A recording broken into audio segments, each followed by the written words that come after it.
एक हट, एक तपस्या और एक परीक्षा। पर क्या हो जब परीक्षक स्वयं भगवान हो और परीक्षा हो अपने ही अपमान को सुनने की।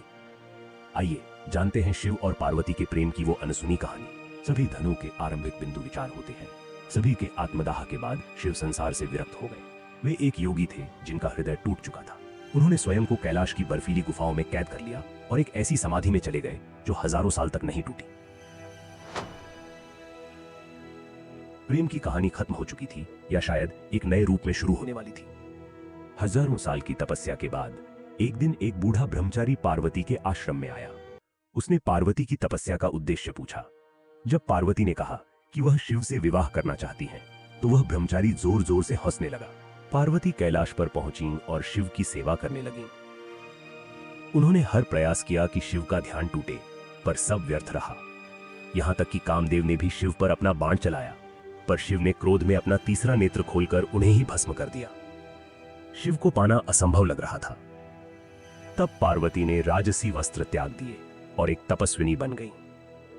उन्होंने ऐसी कठोर तपस्या शुरू की जो देवताओं ने भी कभी नहीं की थी।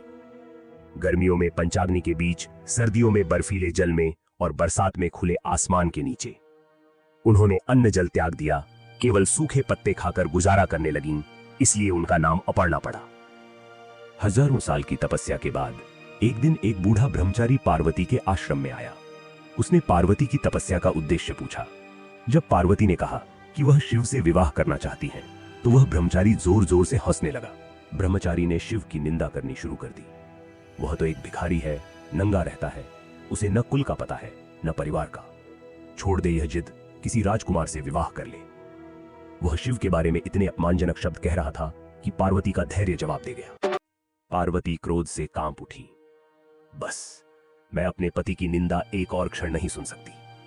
जैसे ही उन्होंने उस ब्रह्मचारी को श्राप देने के लिए हाथ उठाया, वह बूढ़ा ब्रह्मचारी गायब हो गया और उसकी जगह स्वयं भगवान शिव खड़े थे, मुस्कुराते हुए।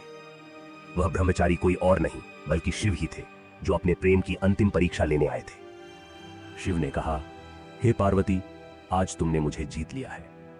जो मेरे प्रति निंदा सुनकर भी मुझसे प्रेम करना न छोड़े, वही मेरी अर्धांगिनी बनने योग्य है। पार्वती की यह कहानी हमें सिखाती है कि सच्चा प्यार या कोई भी बड़ा लक्ष्य केवल चाहने से नहीं मिलता। उसे पाने के लिए कठोर तपस्या, अटूट विश्वास और हर परीक्षा से गुजरना पड़ता है। आप अपने जीवन में किस लक्ष्य के लिए तपस्या कर रहे हैं?